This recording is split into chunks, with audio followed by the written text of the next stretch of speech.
आप सभी विद्यार्थियों का इस YouTube चैनल रामजीलाल क्लासेस में स्वागत है। हम लोग पिछले वीडियो में पढ़ रहे थे कि अगर कोई कुंडली है और उसको चुंबकीय क्षेत्र में घुमाया जा रहा होता है तो उस पर फ्लक्स चेंज की वजह से उत्पन्न होता है प्रत्यावर्ती विद्युद्वाहक बल। और उस प्रत्यावर्ती विद्युद्वाहक बल की जो इक्वेशन आई थी वो आई थी E बराबर E0 साइन ओमेगा टी, जहां पर E0 था ये प्रत्यावर्ती विद्युद्वाहक बल का अधिकतम शिखर मान था, पीक वैल्यू थी। इसी के आधार पर हमने प्रत्यावर्ती धारा का समीकरण निकाला था। तो जो प्रत्यावर्ती धारा का समीकरण आया था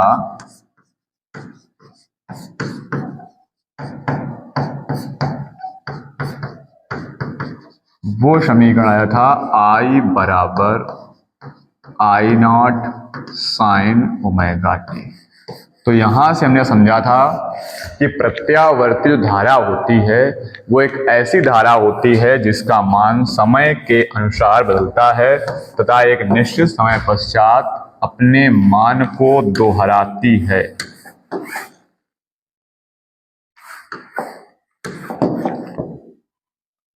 ये थी प्रत्यावर्ती धारा। कभी इसका मान पॉजिटिव हो जाता है, कभी निगेटिव हो जाता है, कभी इसका मान बढ़ने लगता है, कभी घटने लगता है और कभी अधिकतम हो जाता है।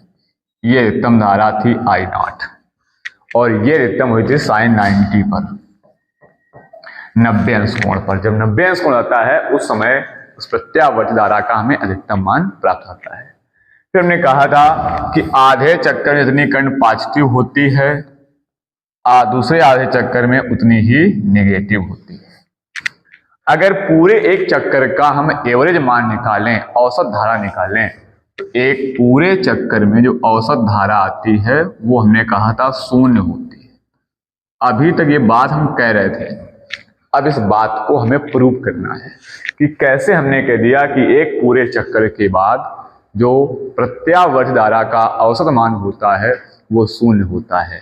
तो आज के वीडियो में हमें पढ़ना है प्रत्यावर्ती धारा के पूर्ण चक्कर के लिए औसत मान और एक आधे चक्कर का औसत मान क्या होता है। इसके बाद हम लोग पढ़ेंगे इसी में। फिर हम औसत मान नहीं निकालते हैं, हम निकालते हैं वर्गों का औसत मान, जिसको कहते हैं प्रत्यावर्ती धारा का वर्ग माध्य मूल मान।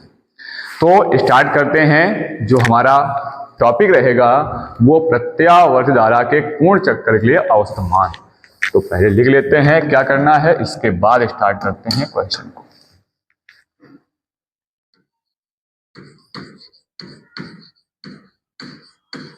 प्रत्यावर्ती धारा के एक पूर्ण चक्कर, एक कंप्लीट साइकिल, एक पूर्ण चक्कर के लिए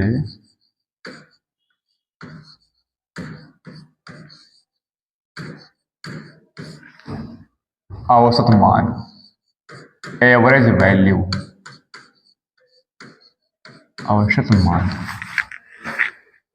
किसके लिए? एक कंप्लीट साइकिल के लिए, एक पूर्ण चक्कर के लिए।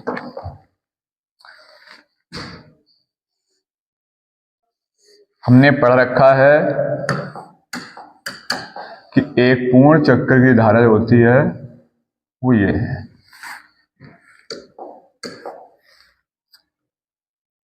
ये पॉजिटिव है, ये निगेटिव है। और यहां पर जो टाइम की लिमिट होती है ये आधे चक्कर टाइम लिमिट है T/2 और ये पूरा चक्कर हो गया T। यानी समय की जो लिमिट है वो 0 से T तक है। 0 स्टार्ट करेंगे T तक जाएंगे। ये हमारा टाइम है और ये करंट है। इस जगह पर ये वैल्यू हमारी अधिकतम होती है, इसको हम I0 कह सकते हैं। ये अधिकतम शिखर मान है और इसका जो समीकरण होता है वो होता है I बराबर I0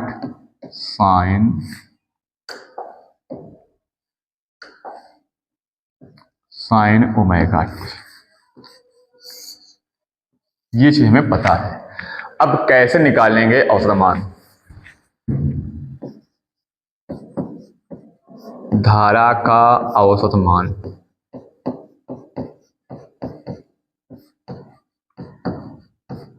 औसत मान को हम आई एवरेज भी कह सकते हैं या आई एम कह सकते हैं। आई एवरेज लिख सकते हैं या इसको हम आई एम लिख सकते हैं। एवरेज मतलब औसत और एम मतलब मीन मतलब माध्य। तो चाहे आई एवरेज मान लें या आई एम मान लें। वैसे धारा का फॉर्मूला होता है आई बराबर D Q upon D T, rate of flow of charge, आवेश प्रवाह की दर को धारा कहते हैं। तो यहां से डी क्यू बराबर बन जाता है आई डी टी। यहां से अगर हम इसका इंटीग्रेशन कर देते हैं तो इंटीग्रेशन डी क्यू बराबर इंटीग्रेशन आई डी टी। तो अगर हम औसत मान निकालते हैं तो औसत मान निकालने का एक फार्मूला होता है आई एवरेज बराबर, अगर धारा के लिए है तो integration of I D T बटे इंटीग्रेशन ऑफ डी टी। ये है एवरेज करंट निकालने का फार्मूला। किसी का भी एवरेज निकालना हो यही फार्मूला होता है। अगर हमें वेग का एवरेज निकालना हो तो वी एवरेज बराबर इंटीग्रेशन वी डी टी समय के साथ में इंटीग्रेशन ऑफ डी टी। ये आप एवरेज का फार्मूला सीख लीजिएगा। यहाँ हमें करंट निकालनी है तो करंट के आई फार्मूला हो गया integration of I D T बटे इंटीग्रेशन ऑफ डी टी। इस फार्मूले का हम यूज करते हैं और सिद्ध करते हैं धारा के औसत मान को। तो देखिए कैसे लिखेंगे। आई एवरेज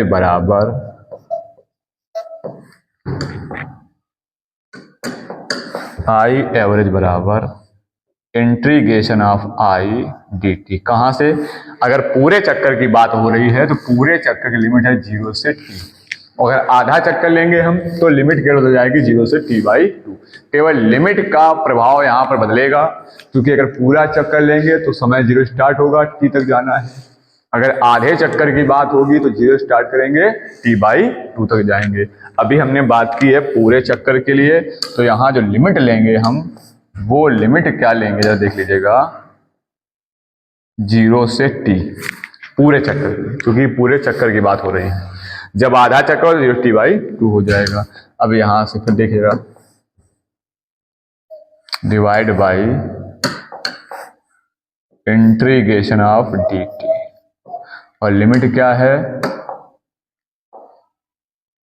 0 से t।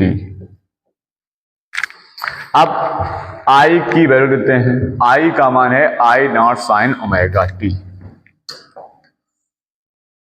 क्योंकि हमें यहां पे पता है I की वैल्यू है I not sine omega t।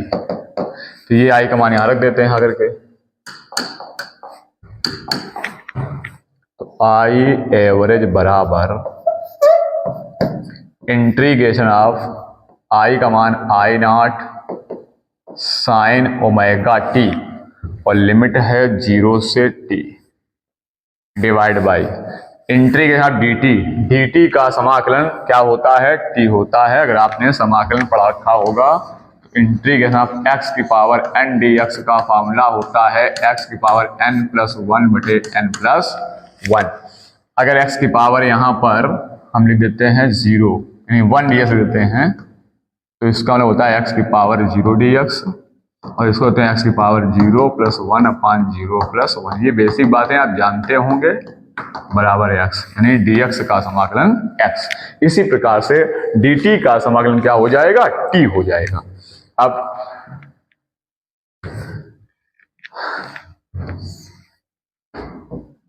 I average बराबर I नॉट को यहां से हम बाहर कर लेंगे, कांस्टेंट रहेगा, इतना धारा है।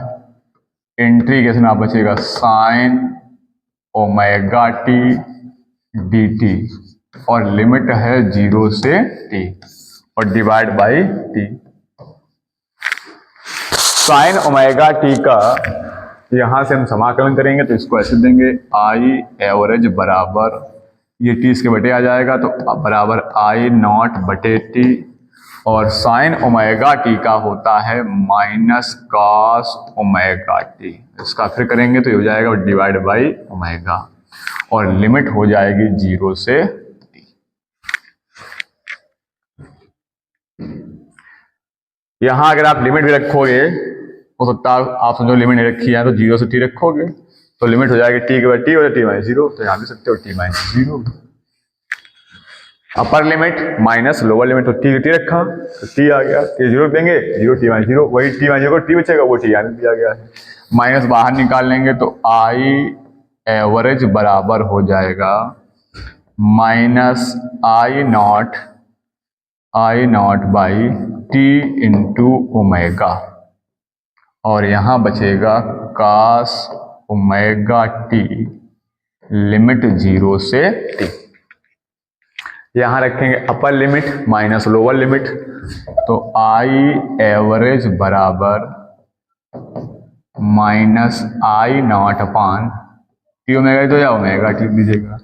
लिमिट रखोगे इस टी की जगह एक बार टी रखेंगे एक बार 0 रखेंगे, तो upper limit minus lower limit, तो यहां जब रखने आएंगे तो cos ओमेगा इंटू टी, क्योंकि टी का टी दिया है, एक बार टी 0 रखोगे upper limit minus lower limit, जब टी का मान 0 रखोगे तो पूरा 0 हो जाएगा, तो ये हो जाएगा cos 0। जब cos 0 कर देंगे इसको, अब क्या लिखेंगे कि आई एवरेज बराबर माइनस आई नॉट, यहां इसे तुम्हें समझनी होगी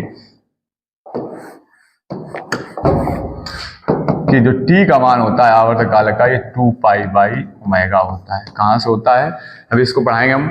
आवृत्ति फ्रीक्वेंसी चक्रों की संख्या, तो चक्रों की संख्या के लिए होता है फॉर्मूला n बराबर 1/t और ओमेगा बराबर होता है 2 पाई n।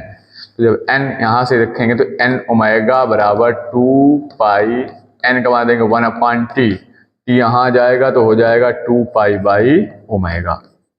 ये t का मान होता है आवर्तकाल t बराबर 2 पाई बाई ओमेगा। जब t बराबर 2 पाई बाई ओमेगा होता है तो यहां से हम चेंज कर सकते हैं इसको, यहां रख देंगे मान, तो minus I not omega into T, T की वैल्यू क्या रखेंगे 2 पाई बाई ओमेगा, यहां रख देंगे 2 पाई बाई ओमेगा। अंदर देखिए जरा, cos ओमेगा इंटू टी का मान, टी का मान फिर रख देंगे क्या 2 pi by omega minus cos 0 की वैल्यू होती है 1, आपने पढ़ रखा होगा cos 0 अंश का मान 1 होता है। अब देखो जरा, ये ओमेगा से ओमेगा कट जाएगा, ये ओमेगा से ओमेगा कट गया, ये ओमेगा से ये ओमेगा कट जाएगा। अब बचता क्या है, बचता है आई एवरेज बराबर माइनस आई नॉट बटे 2 पाई और अंदर बचेगा cos 2 पाई, और cos 2 पाई का हो जाएगा, पाई का होता है 180, तो 2 पाई हो जाएगा 180 2 360, तो cos 360 का मान होता है +1, तो इस cos 2 पाई का मान हो जाएगा +1 और आगे लिखा -1। अब आई एवरेज बराबर माइनस आई नॉट अपान 2 पाई और ये 1 से 1 घटाओगे 0 बचेगा, और 0 का मल्टीप्लाई किसी आप संख्या में कर देंगे उसकी वैल्यू क्या हो जाएगी 0 ही हो जाएगी। तो आई एवरेज बराबर सब क्या हो जाएगा 0। औसत मान कितना आया 0 आया। वही बात हम आपको बार बता रहे थे कि प्रत्यावर्ती धारा के पूरे चक्कर के लिए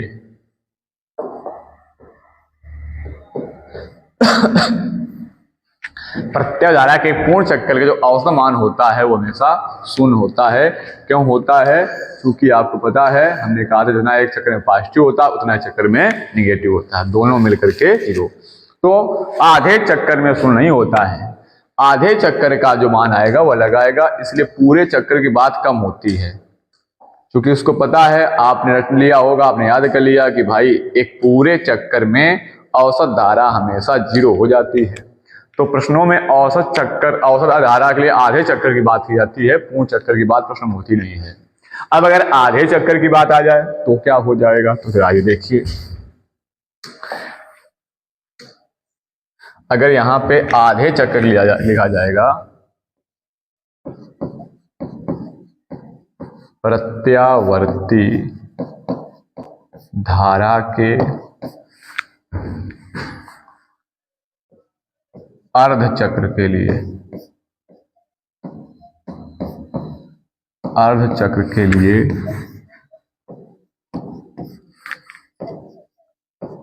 धारा का औसत मान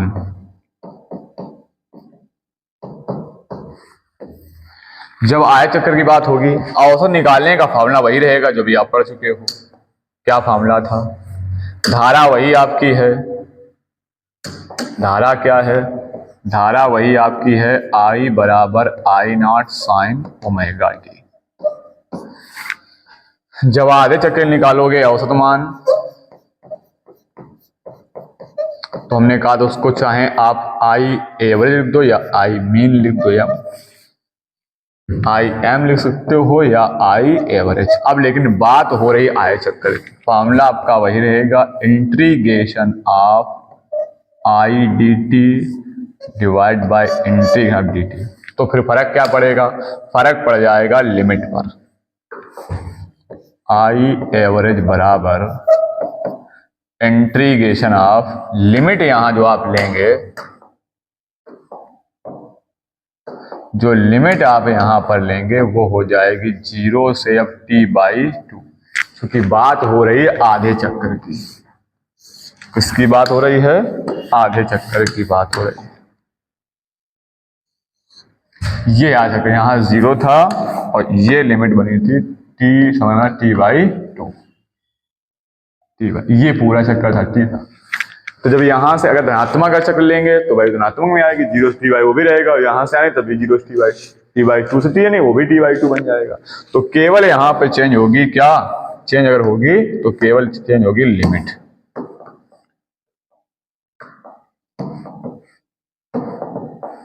तो यहां पर हो गई वैल्यू, I का मान रख देंगे I not sine omega T D T, और डिवाइड बाई इंटीग्रेशन ऑफ, तो यहां भी लिमिट चेंज करेंगे, तो यहां भी लिमिट समय की क्या हो जाएगी? 0 से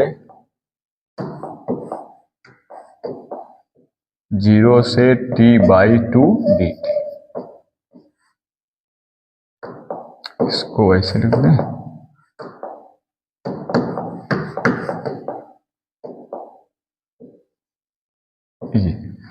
केवल क्या फर्क हुआ? लिमिट का फर्क हुआ, बाकी सारी कहानी वही है। तो I एवरेज बराबर I नॉट यहां से बाहर आ जाएगा, साइन ओमेगा टी बचेगा, integration of sine omega T D T, limit वही 0 से t/2 divide by D T का समाकलन भी ज्यादा t आएगा, केवल लिमिट बदल के हो गई 0 से t/2। तो I एवरेज बराबर I not sine omega T का भाई minus cos omega T by omega, limit 0 से t/2, और यहाँ पे हो जाएगा t रखोगे t/2, t/2 माइनस 0 हो जाएगा, और सब यहाँ से ओमेगा बाहर निकाल लेंगे, तो minus I not omega into ये t/2, और अंदर बचेगा कॉस ओमेगा टी, लिमिट 0 से t/2, क्योंकि ये t/2 बचेगा, वो t/2 यहाँ आ गया है। सब कुछ यहाँ मान रखेंगे, t लिमिट रखने के बाद जो t का मान आएगा उस t की जगह आप रख देंगे क्या? t के मान रखेंगे 2π/ओमेगा, अभी बता चुके हैं पिछले क्वेश्चन में भी, t/2π/ओमेगा। हल करते हुए जब आओगे आप, तो हल करने के पश्चात जो आपको फाइनल वैल्यू मिलेगी आकर के, वो आप चेक कर सकते हो, हल करके देख सकते हो, तो वो मान मिलेगा आपको I एवरेज बराबर 2/πI नॉट। इसको आप सॉल्व करके देख लीजिएगा, ये वैल्यू निकल के आएगी, ये मान 0 नहीं होगा। 2/πI नॉट, अगर पाई का यहाँ मान रख देते हैं आप 3.14, तो पाई का मान रखने के पश्चात जो आपको मान मिलेगा वो मिलेगा 0.637 I नॉट। ये है आधे चक्कर की औसत धारा, वो भी धनात्मक के लिए बात कर रहे हैं। अगर ऋणात्मक वाला आप चक्कर लेते हैं ये वाला, तो यही वैल्यू माइनस में हो जाएगी। धनात्मक चक्कर लिया है तो यही वैल्यू धन में हो जाएगी। आई एवरेज आधे चक्कर का मान क्या, 0.637 आई नॉट, यानी जो अधिकतम धारा है आई नॉट, उसमें अगर 0.637 से आप मल्टीप्लाई करते हैं तो आधे चक्कर का औसत मान आपको प्राप्त हो जाएगा। तो आपने देखा कि पूर्ण चक्कर के लिए, किसके पूर्ण चक्कर के, प्रत्यय धारा के पूर्ण चक्कर के लिए जो प्रत्यावर्ती धारा का औसत मान आता है वो आता है 0, कितना आता है 0। अगर ये मान हम आधे चक्कर निकालते हैं, लिख देंगे धनात्मक अर्धचक्र के लिए, धनात्मक अर्धचक्र के लिए, तो वो मान आता है आई एवरेज बराबर 2/पाई आई नॉट या 0.637 आई नॉट। अगर यही मान हम ऋणात्मक अर्धचक्र निकालते हैं,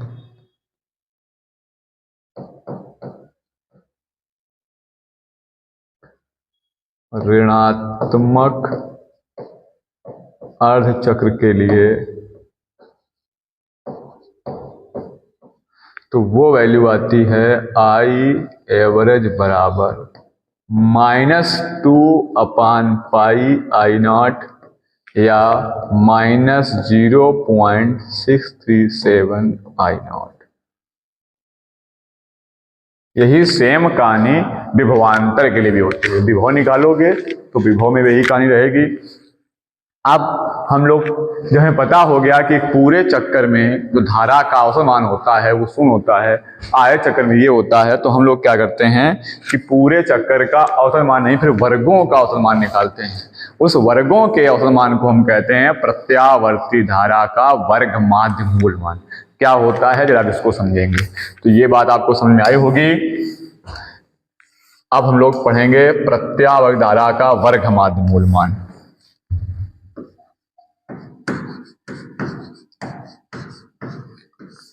प्रत्यावर्ती धारा का वर्ग माध्य मूल मान। इसमें अगर ध्यान से आप समझेंगे तो 3 चीजें हैं। कौन कौन सी? एक तो है धारा का वर्ग, एक है माध्य, एक है मूल। वर्ग मतलब स्क्वायर, और माध्य मतलब मीन, और मूल मतलब रूट। तो इसको बुलाता है रूट मीन स्क्वायर।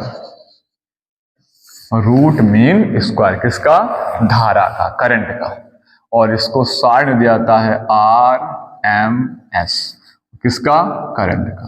तो इसको बुलाता है IRMS, धारा का वर्ग माध्य मूल मान, धारा का रूट मीन स्क्वायर। तो यहाँ पे 3 चीजें होंगी, रूट होगा, मीन होगा, स्क्वायर होगा।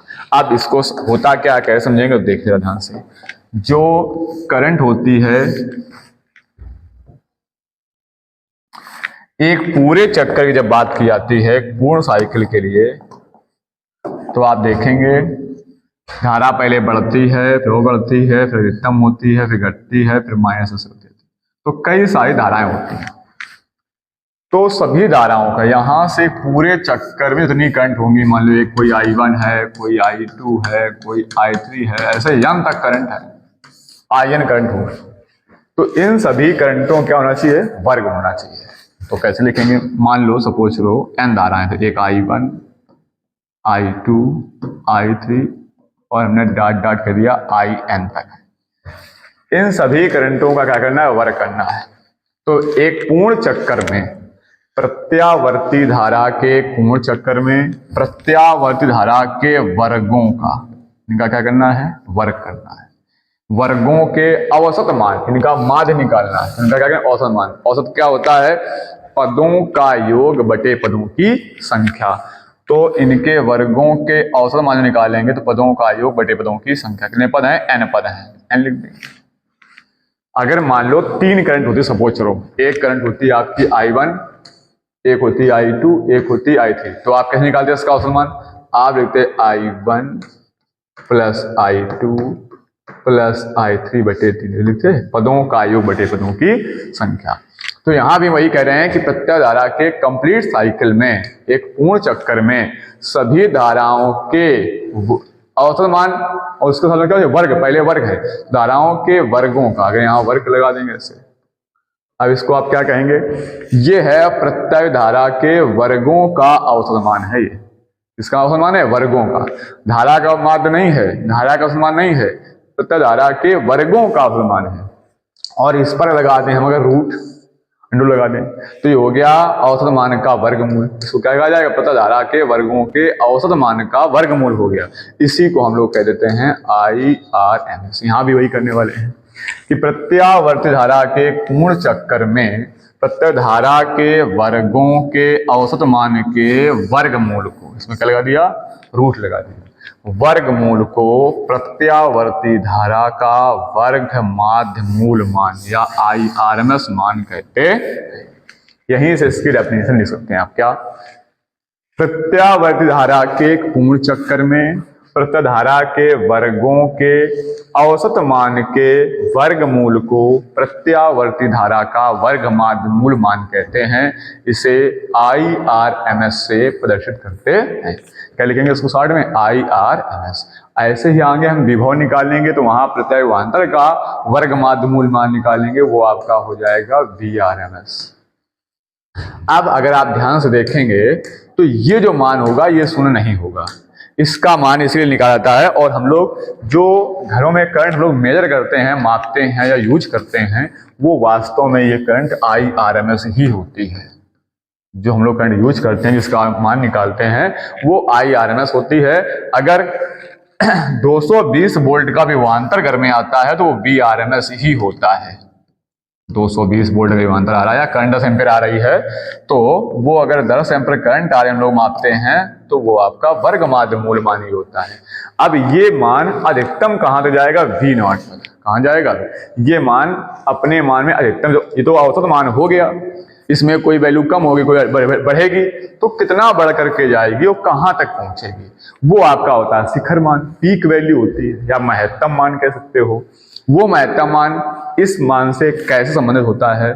तो उसको हम कहते हैं प्रत्यावर्ती धारा का वर्ग माध्य मूल मान और उसके शिखर मान में संबंध।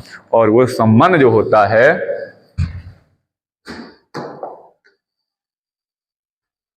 अभी आपने देखा कि ये था प्रत्यावर्ती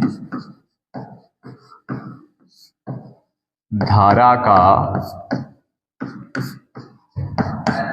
वर्ग माध्य मूल मान, और एक आपने पढ़ रखा है इसका शिखर मान यानी महत्तम मान, तथा किसी धारा के उसके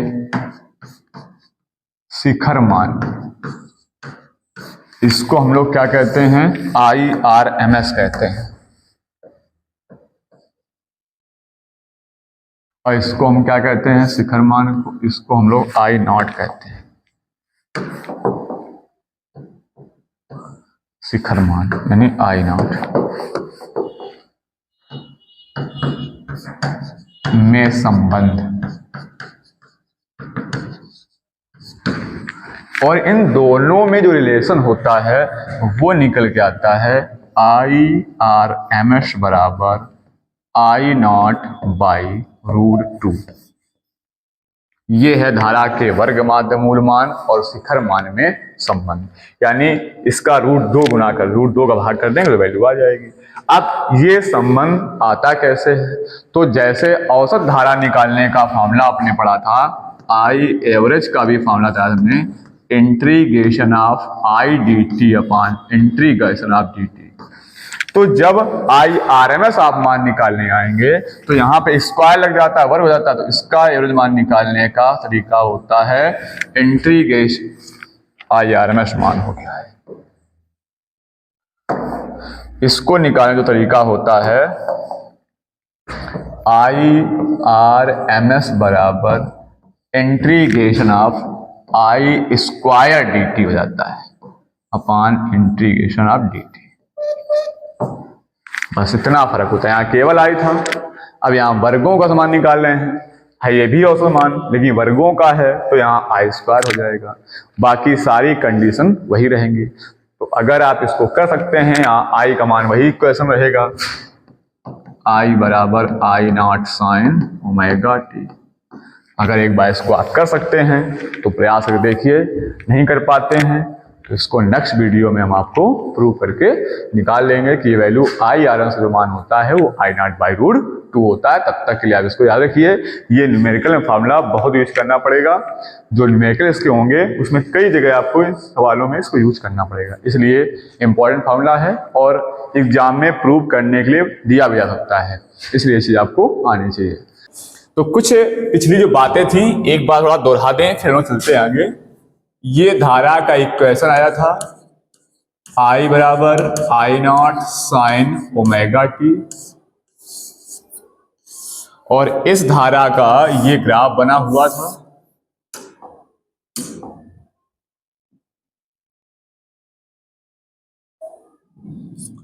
ये पूरे चक्कर का एक ग्राफ था।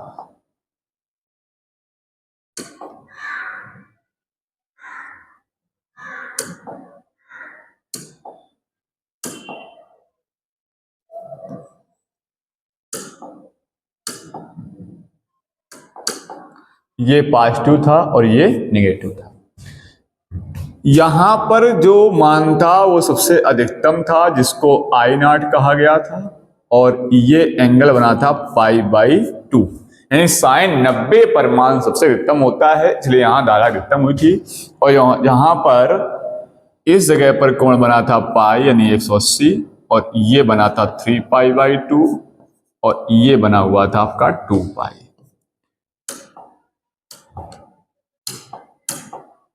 यहां जो समय लगा था इस सामने, यहां पर ये t/4 था, ये समय t/2 था, और ये समय आपका पूरे चक्कर का समय t हो गया था। ये सारी बातें कुछ पिछले वीडियो में की थी। और जब इसकी एक पूरे चक्कर के पूरे साइकिल के लिए जो हमने औसत धारा निकाली थी, पूर्ण चक्कर के लिए प्रत्यावर्ती धारा का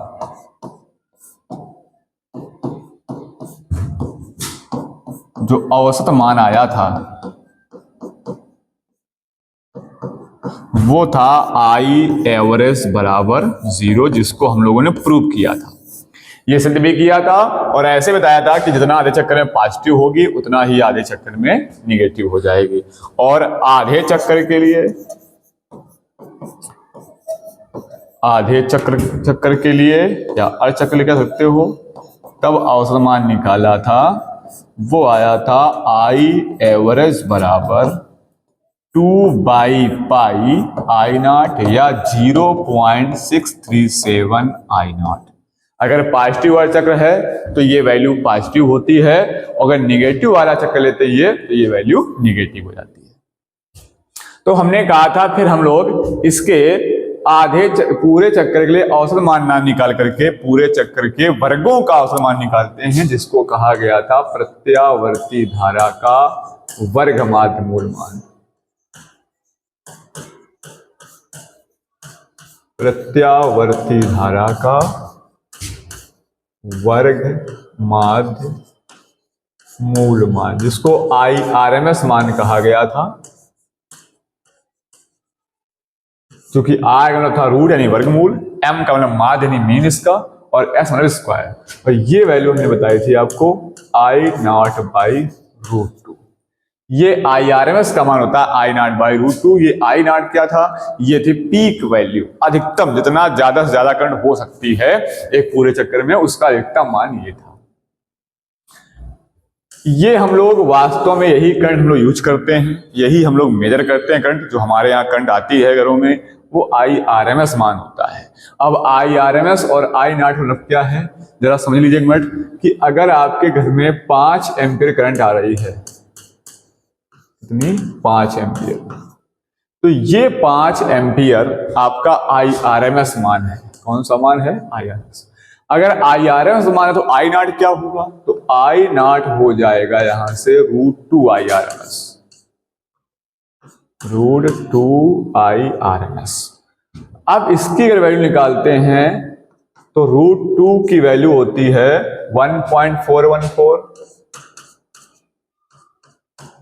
और IRMS का कितना आपके पास है? 5 है। अगर इसमें 5 का हम मल्टीप्लाई कर देते हैं तो ये वैल्यू क्या हो जाएगी? 5 चौको 20, 5 एकम 5 2 7, फिर 5 चौको 20 और 5 एकम 5 2 7, लगभग 7.707। अब समझिए जरा यहाँ पे ये बात समझने वाली है कि करंट आ तो 5 एम्पीयर रही है, लेकिन इसका मान अधिकतम हो सकता है 7.07 तक। भले ही 5 एम्पीयर करंट आ रही है, लेकिन ये करंट बढ़ते बढ़ते इतने मान तक पहुंच सकती है। यानी इस पूरे चक्कर में करंट +7.07 से लेकर के -0.707 तक रहेगी। इसी वजह से जो हमारी AC करंट होती है वो DC से ज्यादा खतरनाक होती है। अगर DC करंट 5 एम्पियर है तो वो 5 एम्पियर पर नियत रहती है, ये चेंज नहीं होगी। लेकिन जो आपकी प्रत्यावर्ती धारा है, अगर AC करंट 5 एम्पियर है तो ये 5 एम्पियर में 0.7 से बदल करके -0. यहां पर 7.07 से, तो ये करंट 7.07 से -0.707 से तक बदलती रहेगी। यहां तक चेंज होगी करंट। इसलिए AC करंट खतरनाक होती है। ये कुछ बेसिक बातें हम लोगों ने पिछले वीडियो में की थी। आज की वीडियो में हम लोग क्या पढ़ेंगे? आज की वीडियो में पढ़ने वाले हैं कि एक पूरी साइकिल जो होती है AC करंट की, वो प्रत्यावर्ती धारा आवृत्ति क्या होती है, इसका जो एक चक्कर में समय लगता है वो प्रत्यावर्ती धारा का आवर्तकाल क्या होता है, और इसका तात्क्षणिक मान क्या होता है, इंस्टेंटेनियस वैल्यू होती है करंट की, वो क्या होती है, और इसकी कला क्या होती है, कोण क्या होता है। इसके बाद हम लोग पढ़ेंगे इसमें परिपथ, कि जो विभव या धारा होते हैं वो एक आधे चक्कर के में पहले 0 से अधिकतम होते हैं, फिर 0 से अधिकतम होने के बाद फिर 0 पर आते हैं। तो उनके अधिकतम और न्यूनतम होने पर जो धारा और विभव होंगे, क्या वो एक साथ रहते हैं परिपथों में, हर एक परिपथ में, या हर परिपथ में अलग अलग चलते हैं वैल्यू? कभी धारा अधिकतम हो जाती है, कभी विभव अधिकतम होता है, तो ये आगे पीछे भी हो सकते हैं, इसलिए इनके पढ़ेंगे परिपथ, तो आपको पूरी बात समझ में आती है। आइए स्टार्ट करते हैं। सबसे पहले हम लोग की प्रत्यावर्ती धारा आवृत्ति क्या है, AC करंट फ्रीक्वेंसी किसे कहते हैं, आइए देखिए।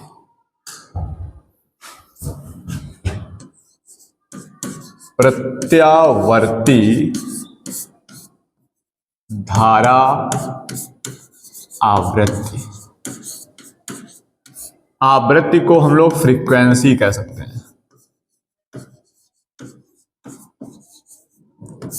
क्या होती है फ्रीक्वेंसी? फ्रीक्वेंसी आवृत्ति और चक्रों की संख्या, किसकी? धारा की। जो हमारी AC करंट है, अभी आप देखिए, जो AC करंट का ग्राफ था वो इस प्रकार था।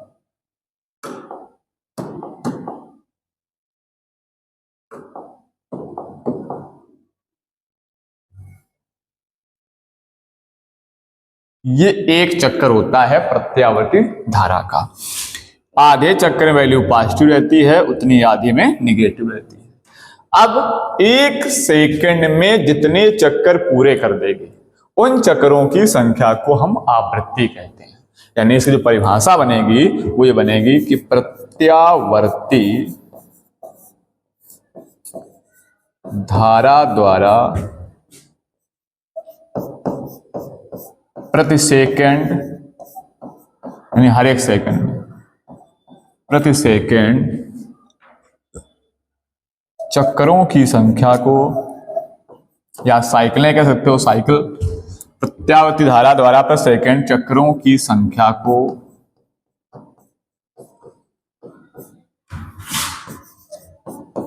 आवृत्ति कहते हैं। किसकी आवृत्ति?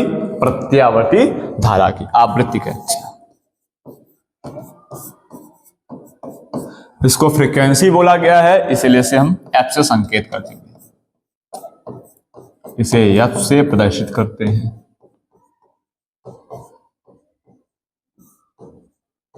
अब इसका फार्मूला क्या होगा निकालने का, तो इसके दो फार्मूले हैं। देखिए, एक तो आप लिख सकते हैं F बराबर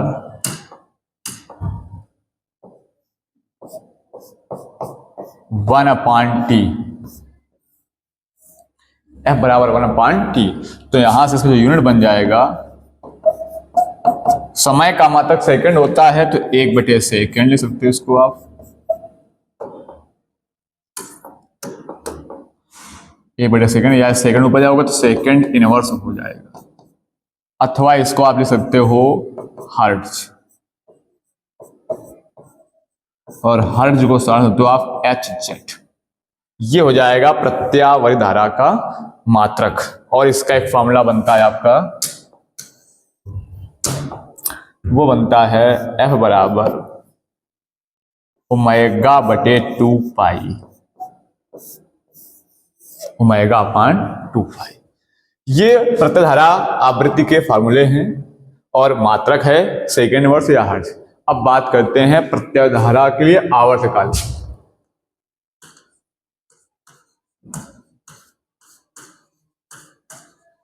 आवर्तकाल, पीरियोडिक टाइम।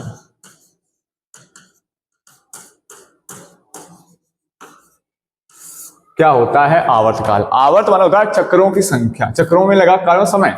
यानी जब प्रत्यधारा एक चक्र अपना पूरा करेगी तो इसको यहां से लेकर के यहां तक समय लग जाएगा, इस समय को हम कहते हैं आवर्तकाल। प्रत्यावर्ती धारा के एक साइकिल में या एक चक्कर में लगे समय को क्या कहते हैं? आवर्तकाल।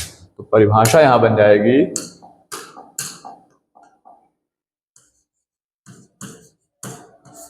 प्रत्यावर्ती धारा के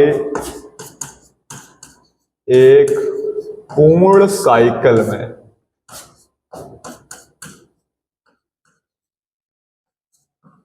पूर्ण साइकिल मतलब चक्कर भी कह सकते हो, पूर्ण चक्कर में, एक पूर्ण चक्कर में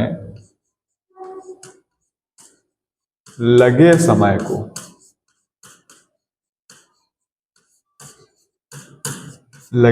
को आवर्तकाल कहते हैं।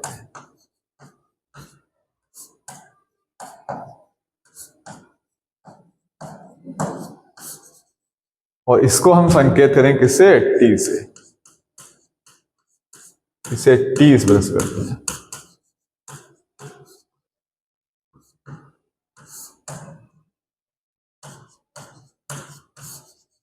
T क्या है?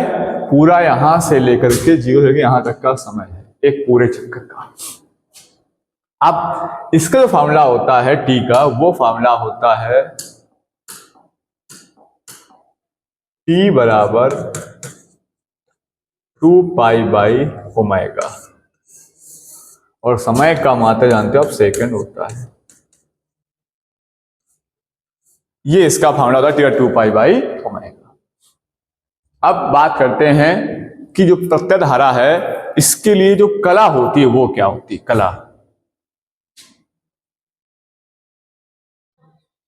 कला यानी फेज।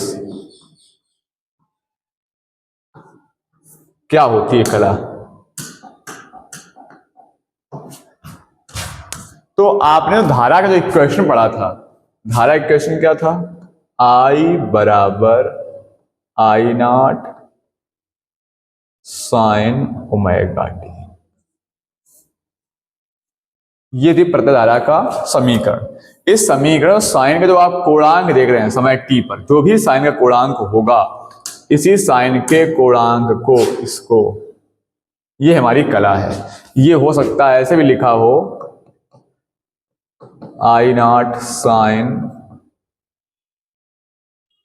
ω/t plus phi. तो ये जो भी साइन का कोणांक है ये क्या है? कला है। फाई यहां पर कला है। यानी हम कह सकते हैं कि प्रत्यावर्ती धारा द्वारा साइन के कोणांक किसी समय पर जो इसकी स्थिति को प्रकट करेगा वो कहलाएगी कला। प्रत्यावर्ती धारा के लिए किसी क्षण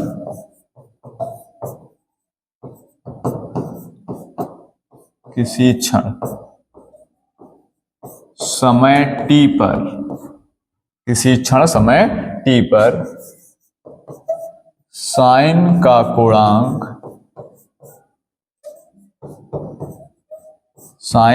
कोणांक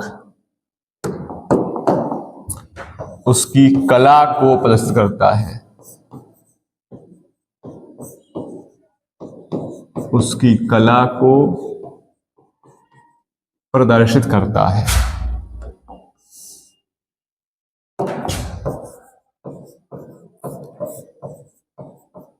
इसे फाई से प्रदर्शित करते हैं।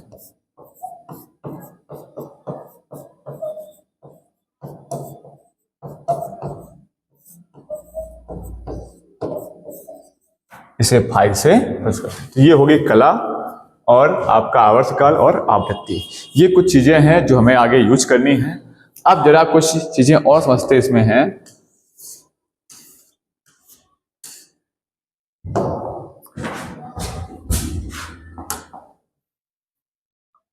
देखिए, जो धारा होती है, आपको ही पता है कि एक पूरे साइकिल में जब आप देखेंगे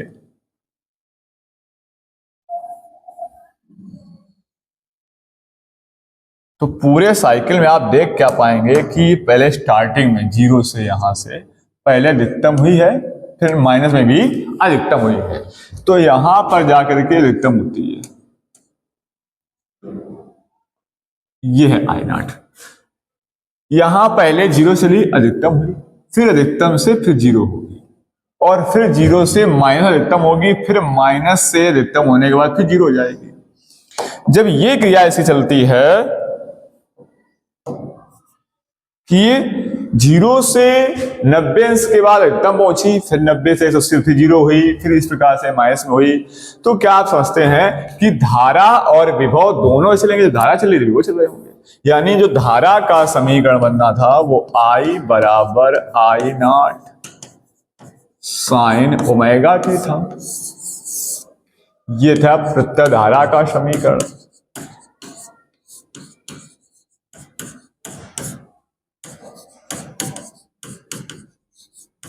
इसी प्रकार से अगर हम प्रत्यावर्ती विभव का समीकरण लिखते हैं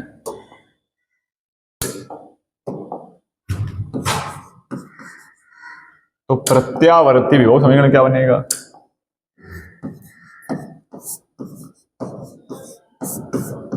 प्रत्यय विभव होता क्या है? जैसे प्रत्यय धारा आपने पढ़ी थी कि एक ऐसी धारा होती है जिसका मान समय के अनुसार बदलता है और ये दो साल चलती है, प्लस में भी और माइनस में, और एक निश्चित समय पश्चात अपने मान को दोहराती है। तो प्रत्यावर्ती विभव भी ऐसा हो जाएगा कि एक ऐसा विभवांतर होता है जिसका मान समय के अनुसार बदलता है और एक निश्चित समय पश्चात अपने मान को दोहराता है, प्रत्यावर्ती विभवांतर कहलाता है। अब इसका जो इक्वेशन बनेगा वो बनेगा v बराबर V0 साइन ओमेगा t। अब विभव धारा एक साथ चलेंगे तो हर परिपथ में इन विभव धारा के इक्वेशन चेंज हो सकते हैं। यानी चेंज क्या होगा? एंगल चेंज हो सकता है। धारा विभव एक साथ चल रहे हो, यदि धारा और विभवांतर एक साथ चल रहे हैं, कोई फेज डिफरेंस नहीं है। यदि धारा व विभवांतर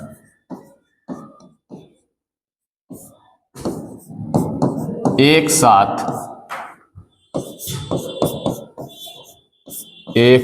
अधिकतम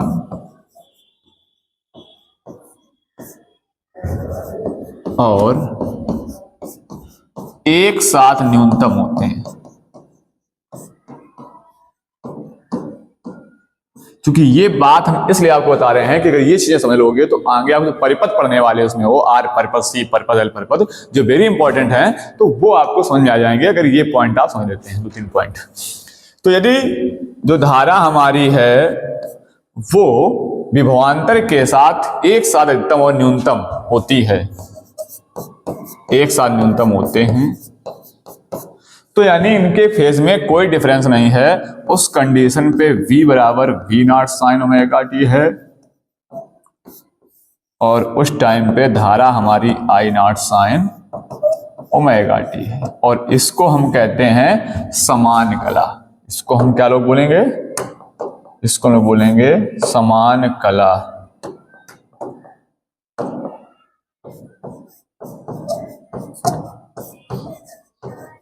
और समान कला का यहां पर अर्थ है कि फेज डिफरेंस जीरो है।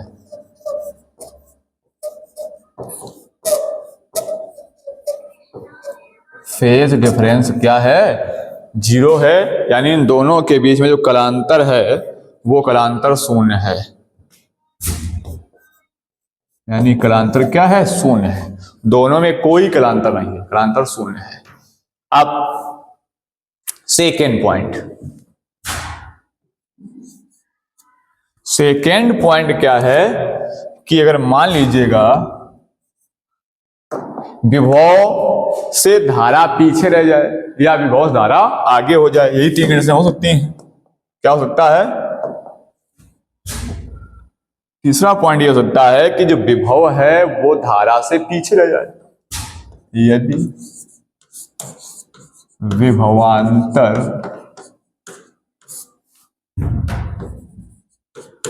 धारा से पीछे है, लैग कर रहा है विभवांतर, मतलब पीछे क्या है? जब विभवांतर जीरो है तो मतलब धारा अधिकतम हो गई, या जब धारा अधिकतम है उस समय विभवांतर न्यूनतम हो रहा है, यानी आगे पीछे हो गया। यदि विभवांतर धारा से पीछे है तो विभव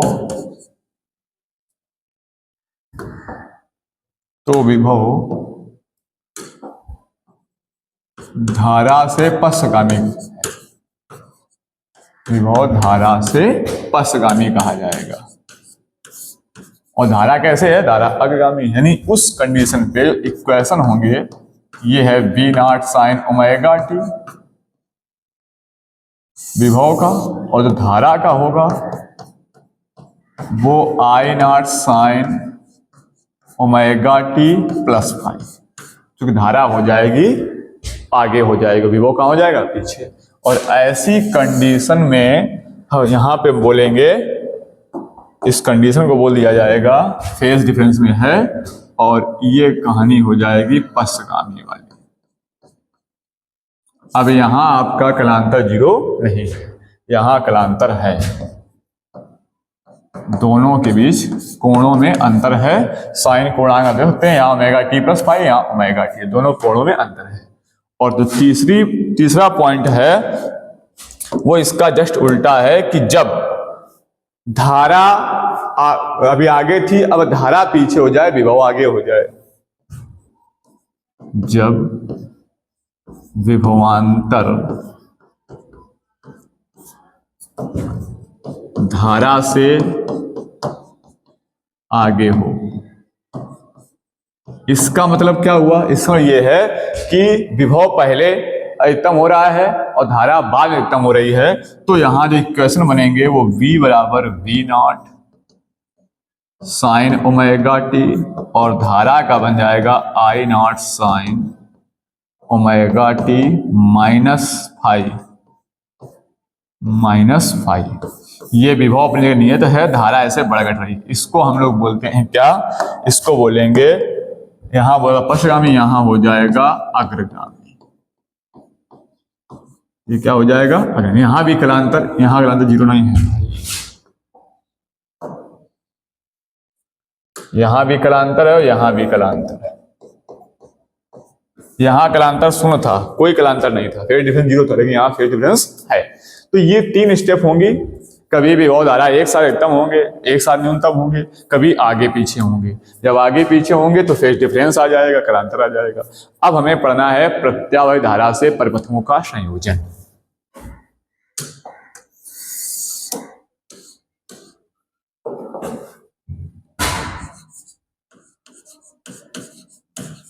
प्रत्यावर्ती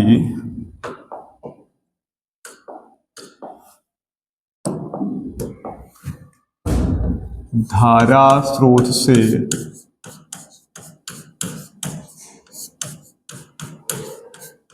परिपथों का संयोजन, परिपथों का संयोजन। हमें धारा स्रोत से परिपथों को जोड़ना है। परिपथ हमारे पास होते हैं 3, उसमें 3 परिपथ कौन कौन से हैं जरा देख लीजिएगा। पहला आपका परिपथ है आर परिपथ। आर परिपथ क्या है? शुद्ध प्रतिरोध। और दूसरा आपका जो परिपथ है वो है सी। सी का मतलब यहां पर संधारित्र होता है। और तीसरा आपका जो परिपथ है वो है एल।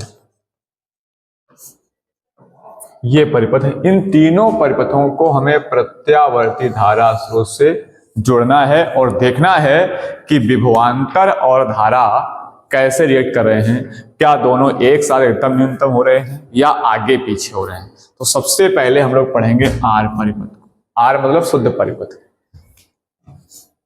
तो यहां हेडिंग लगाएंगे फर्स्ट नंबर, जब केवल शुद्ध प्रतिरोध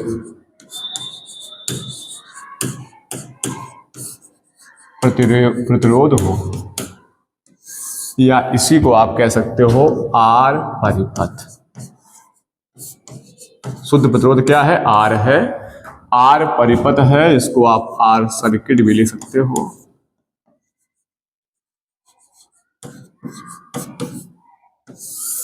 यानी एक प्रत्यावर्ती धारा स्रोत के साथ आपको एक प्रतिरोध, ऐसा प्रतिरोध जो शुद्ध है, जो ओम के नियम का पालन करता है, ऐसे प्रतिरोध को आपको कनेक्ट करना है। तो देखिएगा,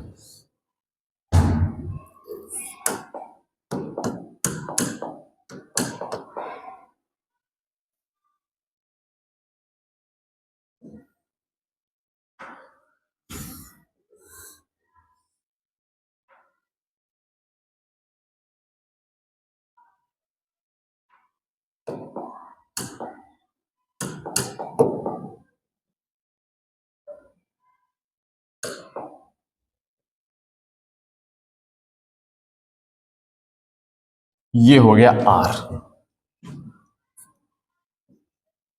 आर मतलब क्या हुआ? रेजिस्टेंस यानी प्रतिरोध।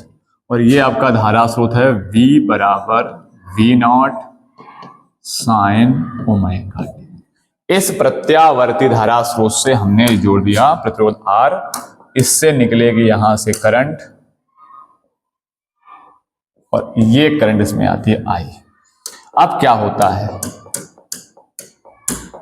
जैसे इसको जोड़ देंगे, अब हमें देखना है कि जैसे तो धारा आएगी वो क्या विभव के साथ एक साथ आएगी, यानी एक साथ अधिकतम न्यूनतम होगी, या आगे पीछे होगी, यानी विभव धारा के बीच क्या फेज डिफरेंस होगा या नहीं होगा। तो आपको पता है कि यहां पर V बराबर है V0 साइन ओमेगा। ये इस प्रत्यावर्ती धारा स्रोत के विभव का समीकरण है।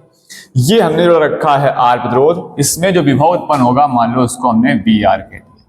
अब जब इसको जोड़ा है तो इसमें करंट आ रही है, करंट का इक्वेशन क्या बनेगा? तो अगर इसमें किरचॉफ का नियम लगाएंगे या ओम का नियम लगा देंगे तो V बराबर होता है IR। आपको पता है कि V बराबर होता है IR। इससे लगा दीजिएगा या किरचॉफ के नियम से लगा लोगे तब यही चीज बन जाएगी। अगर यहां से हम I का मान निकालेंगे तो I बराबर क्या हो जाएगा? V upon R। I बराबर क्या हो जाएगा? V अपान R। अगर ये V की वैल्यू यहां रख दें तो क्या हो जाएगा देखेंगे आप। I बराबर V की वैल्यू है V0 साइन ओमेगा टी और डिवाइड बाई R। अब आपको पता है कि जब I बराबर V अपान R होता है, ध्यान से समझिए, हम आपसे पूछ रहे हैं कि जब I बराबर V अपान R है तो अगर हम यहाँ पे V0 बटे R कर दें तो क्या धारा I0 नहीं हो जाएगी? बोलो, क्लियर हो जाएगी। जब I बराबर V अपान R है तो V0 अपान R किसका हो जाएगा? I0 का। जब यहाँ V तो यहाँ I हो, जब यहाँ V0 होगा तो क्या हो जाएगा? I0 हो जाएगी। अब इस समय जब यहाँ पर देखते हैं तो ये लिखा हुआ है V0 अपान R। ये देखिएगा, ये लिखा हुआ है V0 अपान R और ये वैल्यू किसकी हो जाएगी? ये हो जाएगी I0 की। जब ये आई नॉट की हो जाएगी तो आप लिख सकते हैं इसको कि आई बराबर ये हो गया आई नॉट साइन ओमेगा टी। ये आपका आ गया धारा का समीकरण और ये था आपका विभव का समीकरण। जरा आप ध्यान से देखेंगे तो विभव के समीकरण और धारा के समीकरण के जो कोणांक है इनमें कोई परिवर्तन नहीं है। अगर यहाँ ओमेगा टी कोण है,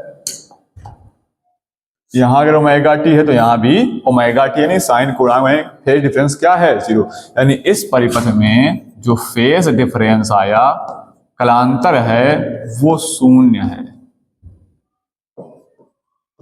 यानी फाई का मान यहाँ पर 0 है, कोई कलांतर नहीं। इसका मतलब क्या है? ये दोनों समान कला में। कौन दोनों?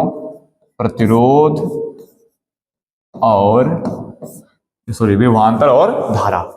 जब आपने किसी प्रत्यावर्ती धारा स्रोत से एक ओमी प्रतिरोध R जोड़ दिया तो R के सिरों पर जो विभवांतर आ रहा है और जो करंट आ रही है ये दोनों समान कला में। कैसे हैं? समान। R परिपथ की डेफिनेशन ले सकते हैं हम कि जब किसी प्रत्यावर्ती धारा स्रोत से एक ओमीय प्रतिरोध R, ऐसा प्रतिरोध जो ओम के नियम का पालन कर रहा है, शुद्ध प्रतिरोध हो, जब किसी प्रतिधारा स्रोत से एक ओमीय प्रतिरोध R संलग्न कर देते हैं तो R के सिरों पर जो विभवांतर है तथा उसमें प्रवाहित होने वाली धारा है वो दोनों समान कला में होते हैं, यानी इनके कोणों में कोई डिफरेंस नहीं होता है, समान कला में होते हैं। यानी जो इक्वेशन बने इनके वो विभव का इक्वेशन बन गया V बराबर V naught sine omega t और जो धारा का इक्वेशन बना वो बना I not sine omega T. ये तो हो गया इक्वेशन। अगर यहाँ पे हम ग्राफ बनाए, दो ग्राफ बनेंगे, इसके एक वेव डायग्राम, एक बनेगा इसका फेजर डायग्राम। जब देखिए दोनों डायग्राम क्या बनेंगे,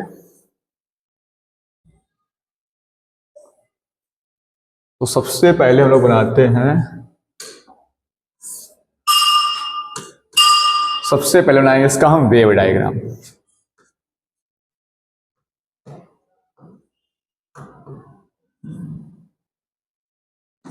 वेव डायग्राम देखिए कैसे बनेगा बेटा, जो देखिए समझिए।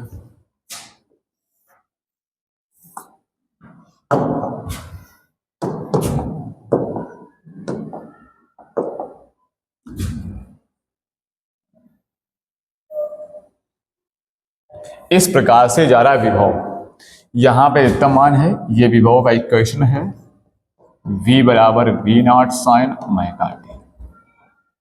अब धारा कैसे जाएगी,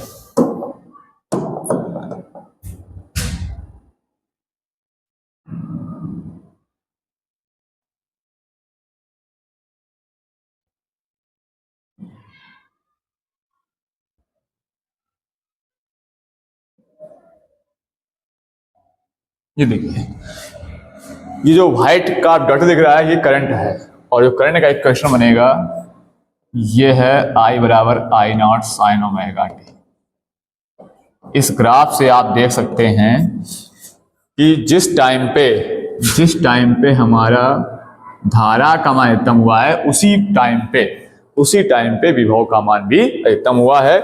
ये टाइम है T/4, ये टाइम क्या होता है T/4 और T/2 पर देखो दोनों 0 हुए हैं यहाँ, और यही यहाँ देखिए T पर पूरा चक्कर हुआ है। जब धारा अधिकतम है तभी विभव अधिकतम है, जब धारा न्यूनतम हो रही है विभव न्यूनतम हो रहा है, जब धारा ऋणात्मक हो रही है विभव ऋणात्मक हो रहा है, यानी धारा विभव एक साथ होते हैं। और एक बात ध्यान रखेंगे ग्राफ में कि विभव वाला ग्राफ ऊपर रखेंगे, धारा वाला ग्राफ नीचे रखेंगे। क्यों? क्योंकि जब विभव होता है 220 वोल्ट तब कहीं करंट होती है 20 एम्पीयर के आसपास, ये वैल्यू ज्यादा है ये वैल्यू कम है, तो ज्यादा वालों को ऊपर रखेंगे, इसलिए विभव वाली लाइन जो ऊपर रखी है और जो धारा की ग्राफ की लाइन है वो नीचे रखी है, क्योंकि विभव जब ज्यादा होता है करंट वैल्यू कम होती है इस टाइम पे। तो यानी ऐसे ग्राफ बनाना गलत हो जाएगा कि अगर आप ऐसे ना दें कि ये विभव हो गया और उसके बाद धारा बनाने जाएं तो धारा को ऐसे दिखा दें,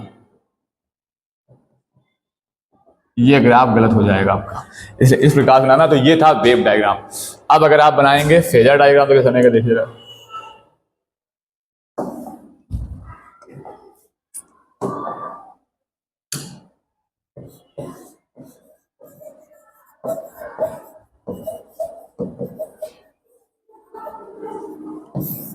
देखिए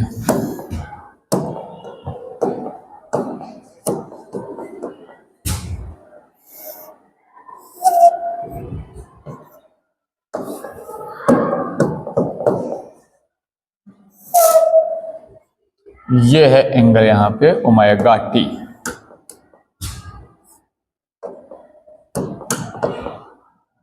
ये एंगल है ओमेगा टी और इसी पे जा रही है आपकी धारा और इसी पर है विभव।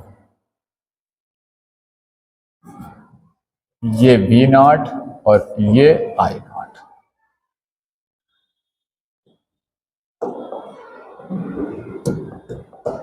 और ये आपका है V नॉट।